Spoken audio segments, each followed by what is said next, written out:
Hey guys, Rhett here at my client Manny's 14th, that's right, 14th Section 8 rental property, guys.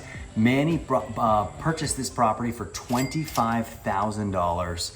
It was a fire damaged house. So come on in, we'll talk about it, we'll walk through it a little bit and tell you a little bit about what we did. So on fire damaged homes, as you can imagine, there is a pretty significant element of renovation that needs to be done outside of just the normal cosmetics that we need to do. So for example, in this house, every ceiling was bad. So we had to literally re-drywall the entire ceiling.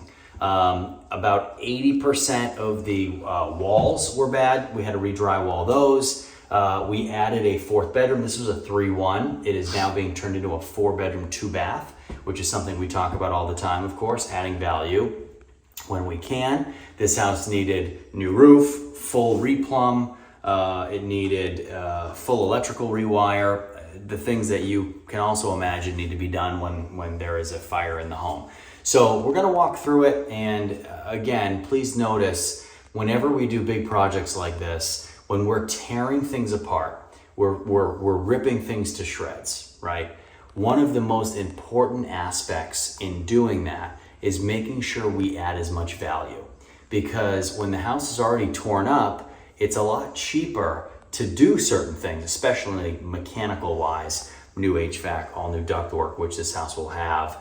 This house in particular, brand new subfloor throughout the entire house. So not only are you getting new LVP and flooring, you're also getting the new subfloor, which is underneath that LVP, because in this instance, it was destroyed.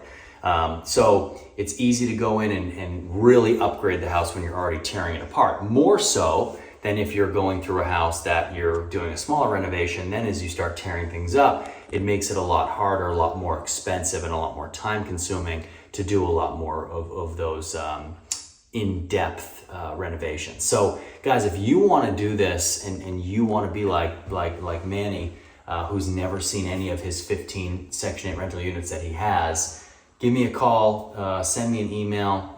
All my information is in the description below. Send me an email, leave questions, comments. I'll get to all of them, of course, but reach out to me and we'll get started. So let's walk through this. We just went through the front door. Immediately upon entry, we walk into bedroom number 1. So built this closet. Of course, in the scheme of where we are progress-wise in this house, I would say we're probably at about the 40% mark. We've got about 50% of the replumb done, which we'll talk about. We have about 75% of the rewire done. All of the structural cosmetic is complete. The drywall is about 75% complete. But we'll discuss as we go through. So you walk in, bedroom number 1 immediately upon entry. And then as you walk through, you enter a living room. So good sized living room. Off of the living room, you have your kitchen. So in the kitchen, as you can tell, you have wires everywhere from the rewire.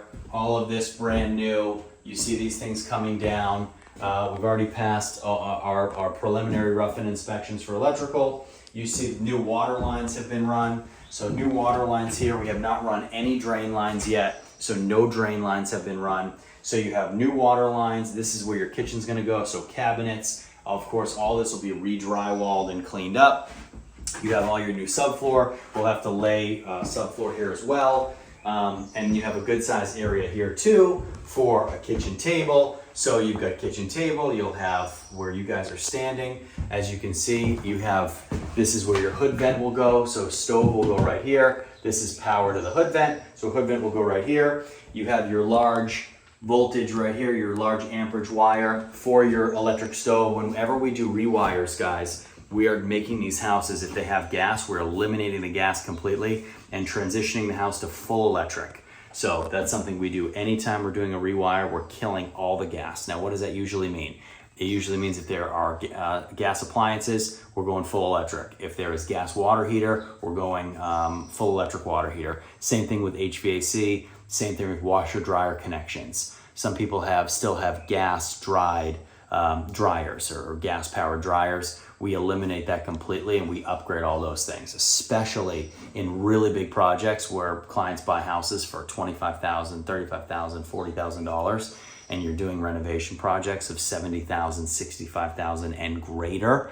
A lot of times we're just killing all that old gas system, upgrading the house, bringing it into 2025, and going full electric, and tenants want that too. So we walk through the kitchen, back into the living room, and we enter bedroom number one. Bedroom number two. So bedroom number two here, as you can see, all our flooring has been delivered. We have bedroom number two, and then immediately behind you, we have bathroom number one. So bathroom number one, not much has happened in bathroom number one. Of course, all this flooring will get torn up, all new flooring gets put down. We have our water lines that have been installed, no drain lines yet. Our outlets have been upgraded in here, so all of our wiring is run to our outlet boxes. Same thing here with all of our switches. So all new electrical cables here for all of our switches. And that's bathroom number one. And then we have bedroom number three.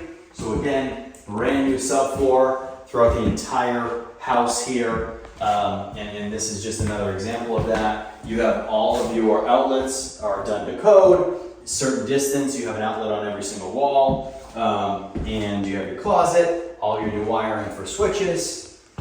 Very repetitive, boringly repetitive. Now, as we enter bedroom number four, we have a problem, okay? So we have all brand new subfloor here. However, when we tore this house up, what you'll find, obviously bad ductwork, all new ductwork is being taken care of here, but you have old beams that are totally rotting. So look at that, totally rotting beams, okay?